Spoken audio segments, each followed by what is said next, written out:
in, everybody. Thursday night edition, Aaron Torres Sports Podcast. I'm your host, Aaron Torres. Hope everybody's doing well. Hope everybody's having a great day. Hope everybody is enjoying the springtime into summer. It is almost officially summer.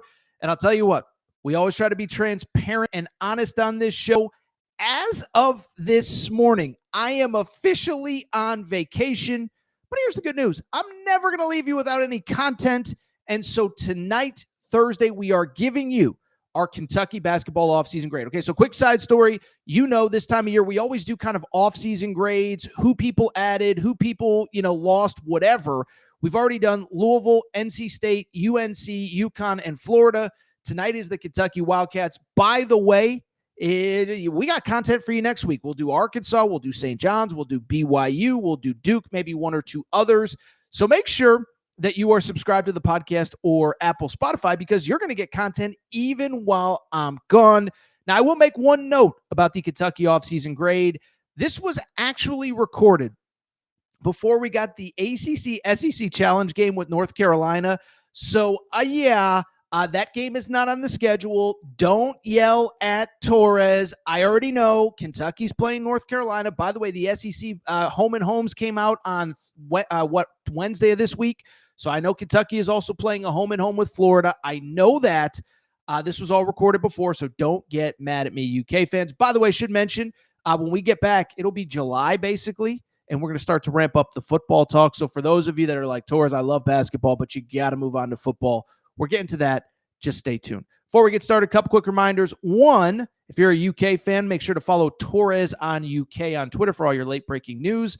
Also, make sure that you are subscribed to the Aaron Torres Pod and Aaron Torres Pod YouTube channel on YouTube. New clips, new videos going up every single day. Yes, even when I'm on vacation, we have new content every single day. So make sure you're subscribed there. Also, make sure you're subscribed on Apple and Spotify if that's where you get your podcasts. All of the off-season grades are going up on podcast as well. So make sure you're subscribed there as well. Also, before we get started, very quickly, you know what we got to do. We got to thank our friends. We got to thank our partners. We got to thank Collie Puffs and ColliePuffs.com. Okay, so I've told you Collie Puffs story, family-owned company, not far from where I live. Joey, the founder, he was sitting there one day on the couch, huge sports fan, watching a game. He said, you know what? I'm putting all this crap in my body. I need a snack that is both healthy but delicious, something I'm going to like, something my kids are going to like. And so he came up with Collie Puffs. Baked, not fried, avocado oil, no grease, healthy ingredients. But here's the best part. They taste delicious. Now, I know what some of you are thinking, Torres, I've heard you talk about them, but is it really time for me to try? I don't know. Well, here's the good news. If you want to try Collie Puffs, how about this? Collie Puffs has given us a special promo code just for listeners of the Aaron Torres Pod. Yes, I just banged the table. I'm so excited. If you want to try Collie Puffs for yourself, this is what you got to do. Go to ColliePuffs.com. That's CAULIPUFFS.com, ColliePuffs.com. You can also search them on Amazon, but go to ColliePuffs.com and you can use promo code Torres for 15% off your whole order, available only at ColliePuffs.com. So thank you to Collie Puffs. Thank you to you for your support.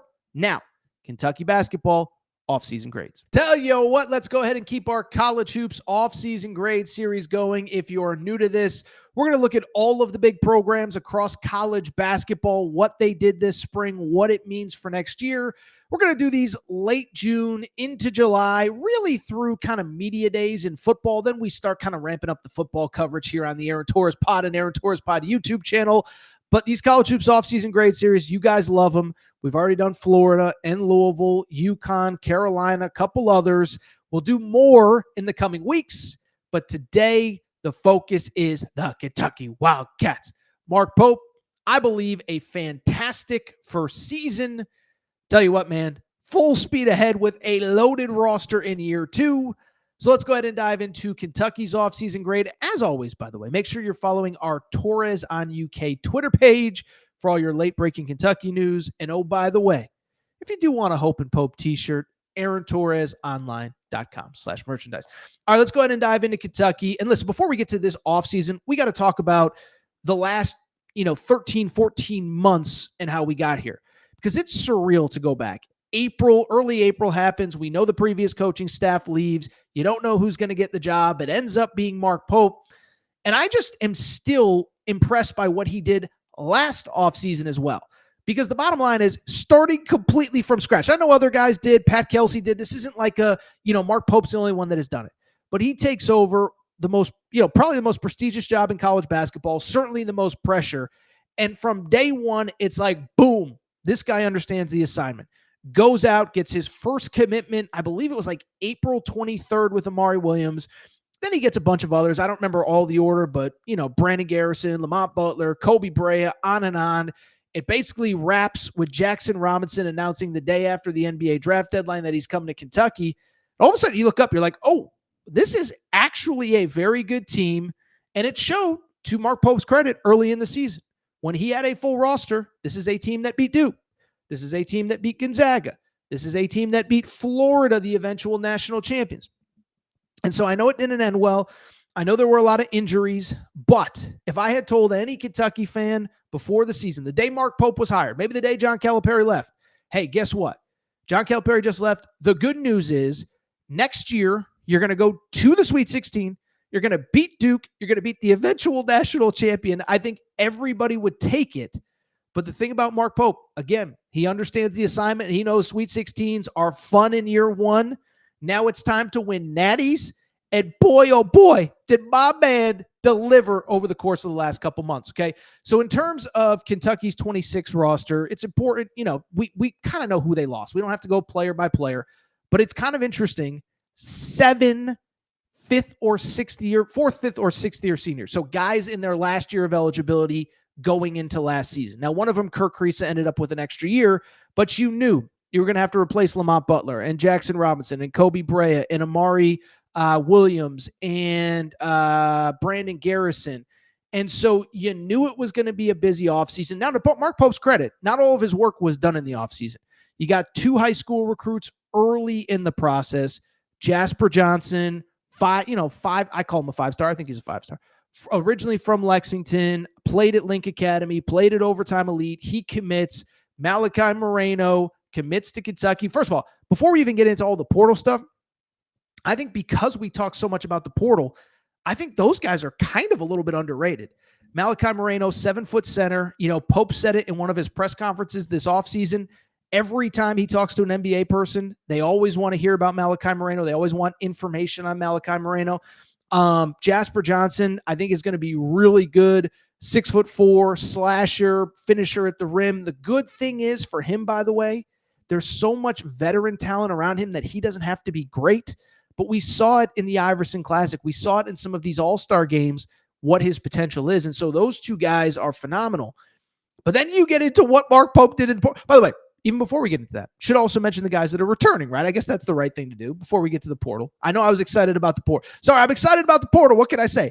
But let's talk about the returnees first. One, big one, Brandon Garrison, okay? So listen, this is the thing about covering college basketball.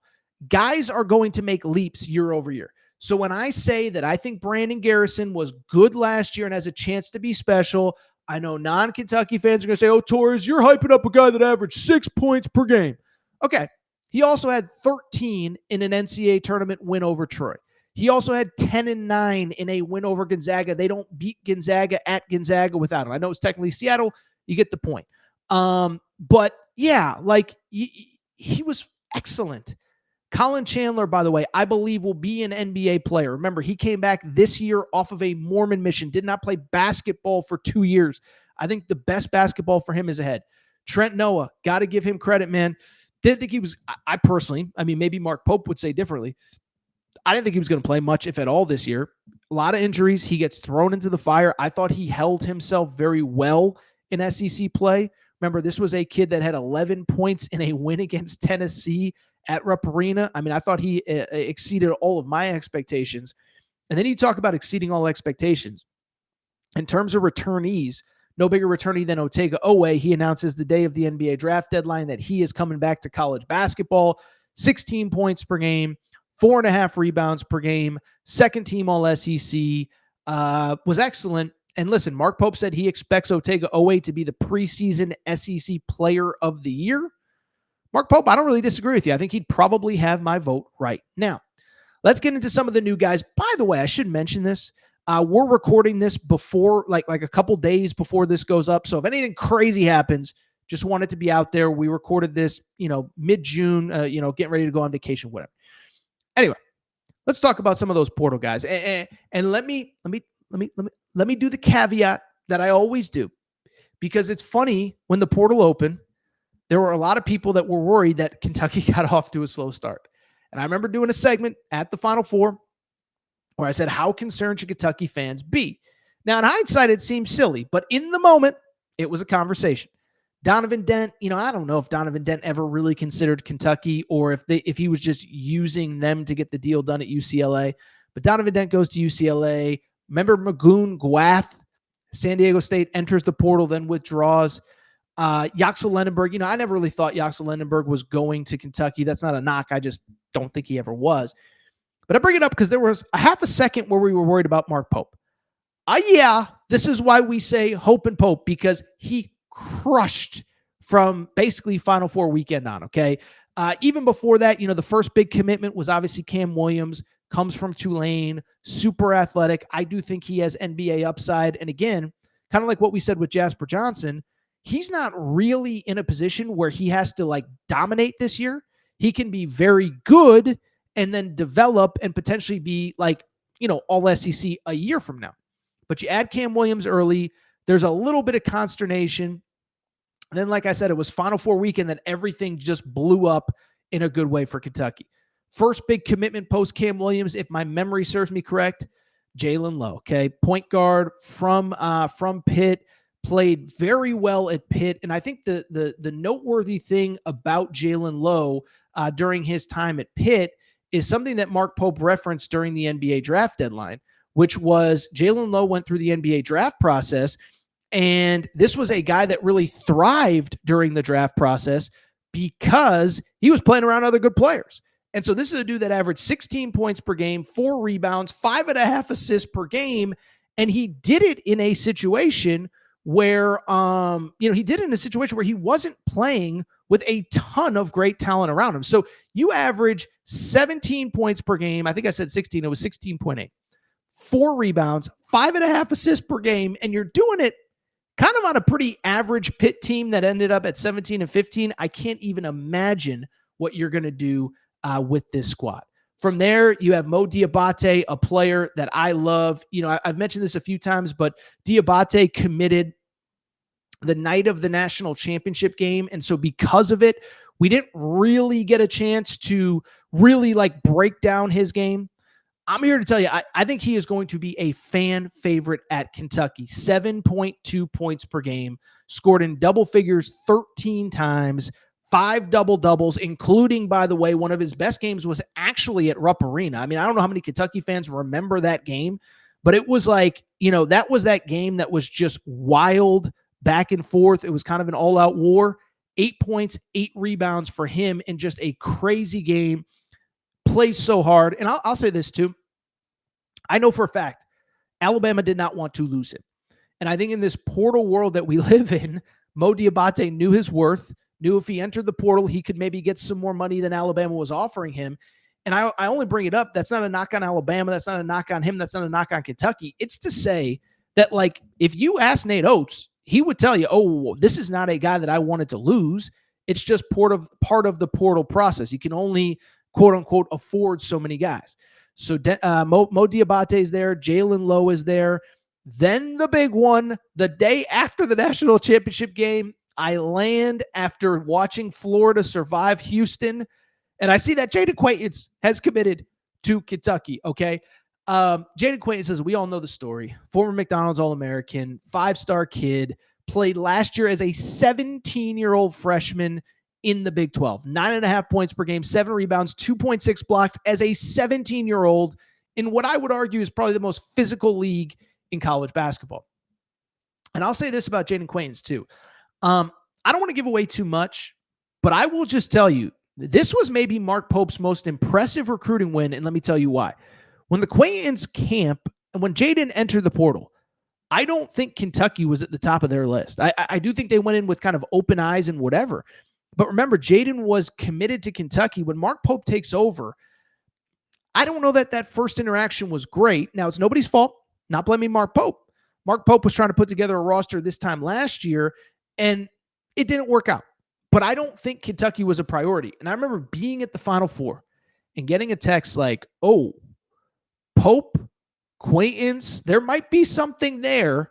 And credit to Mark Pope for getting the job done, landing I think the best player he's landed.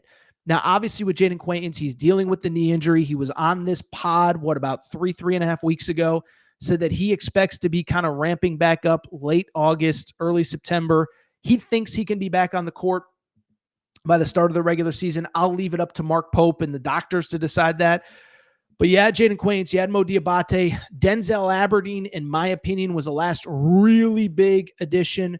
I know people, again, will only look at the point total, 7.5 points per game. But as we always say, in 7 or 8 games that he started this past season, he averaged 14.5 points per game on 37, 38%. I think it was 41% three-point shooting, actually. So when he started, when he was in that role for Florida, he was excellent. And so you have guys that, listen, we talked about this over and over and over again. It is clear that Mark Pope in year one, listen, loved the shooting, loved the spacing, loved all that. But sometimes you just need dogs. You just need dudes that can go make plays. They are one of the most athletic, physically gifted teams in all of college basketball. And I'll say this too, since it's a full offseason grade, let's also give credit for some of the late additions as well. Remember, with this house settlement, you now have 15 scholarships. And I think what Mark Pope said was, we don't have to stop at 10 or 11. If there are guys that can help this program in a smaller role, in a developmental role, then we should go ahead and grab them. So he grabs Reed Potter, friend of the Aaron Torres pod, 7'1" center from Miami of Ohio. Now, he's not going to play 28 minutes, but he's not being brought in to play 28 minutes. He's being brought in to give Brandon Garrison hell during practice, to give Mo Diabate hell during practice, to give Jaden Quaintance hell in practice when he comes back. And then also beyond that, if they need him, if they need a 7-footer, if they need a guy with fouls, that's fine. But you add him, you add Braden Hawthorne, a developmental piece.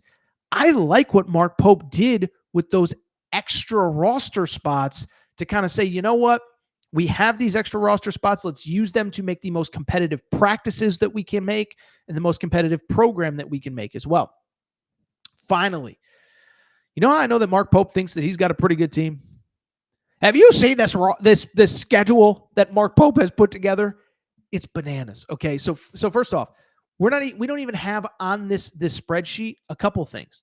We don't have a preseason exhibition against my number one team in the country, Purdue. They also play Georgetown, but then let's get to this schedule.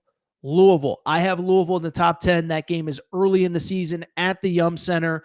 I'll leave it up to Pat Kelsey and Mark Pope to kind of give us the details on why that game is so early on the calendar. We talked about it in real time. I don't know. I'm just here to tell you it's going to be awesome whenever it's played. They get Michigan Michigan State, in the Champions Classic.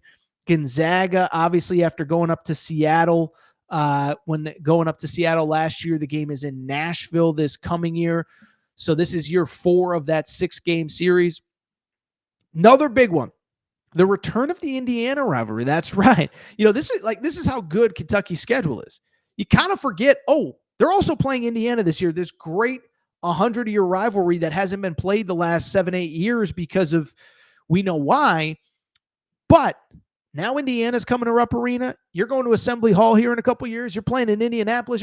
It's going to be so awesome for college basketball just to get that rivalry back on the schedule. And then, by the way, you close December with Kentucky St. John's in Atlanta. Yeah, that place is going to be crazy. Catlanta right before the holidays. As mentioned, if you're watching on YouTube, no Purdue exhibition, and it's worth noting, again, we're recording this before the ACC SEC Challenge schedule has been announced. We don't know who Kentucky is going to play yet. My assumption is it's going to be a pretty marquee matchup, but I only bring it up because this is a schedule that could eventually have North Carolina on it, could have Duke on it. I'm not saying it will. I'm just saying that it could. So, loaded schedule, loaded roster, legitimately 13 deep, way bigger, way more athletic than last year. Now, they're going to be, not as good of a three-point shooting team, But I just think they're going to overwhelm teams with their athleticism. And the other thing is that I look at the rest of the SEC, and with due respect, I just don't think the league is going to be as good next year. So this is a team, I did my way too early top 25 a few weeks ago. I have Kentucky at number 3 in the country behind only Purdue and Houston, the best team in the SEC, which leads to our offseason grade. What am I going to give Mark Pope? What did I gave Pat Kelsey an A a few weeks ago. I gave Todd Golden an A. I'm so nice. I'm just handing out A's left and right. Well, if Todd Golden gets an A and Pat Kelsey gets an A, I think Mark Pope, it's got to be an A plus, right? Because let's think about this. 1, you have an elite roster. 2, I'd argue that you didn't lose anybody that you wanted to lose. Now, you can argue maybe Kirk Kriisa. Listen, I know that Mark Pope is saying all the right things about losing Travis Perry. Oh, he's going to be a Kentucky legend. Listen, I have no doubt. But the counter to that is if you keep Travis Perry, you're probably not getting Denzel Aberdeen. And I'm sorry, with due respect, I'll take the dude that's 6'5" coming off a national championship as the 6th man and a key player over as good as Travis Perry is. He's 6'1". I don't think he's going to be as good as Denzel Aberdeen. So, even the guys that you lost, you replaced them with better alternatives. I got to give Mark Pope an A. Incredible offseason. Listen, we got a lot of football to talk about between now and, the start of college basketball. But I am as excited to watch Kentucky as anybody. That Purdue exhibition game in late October, yeah, your boy Torres is going to be tuned in. I don't care if it's an exhibition. I'm so excited about this team. Mark Pope gets an A+. That is your Kentucky offseason grade. Make sure you're subscribed to YouTube.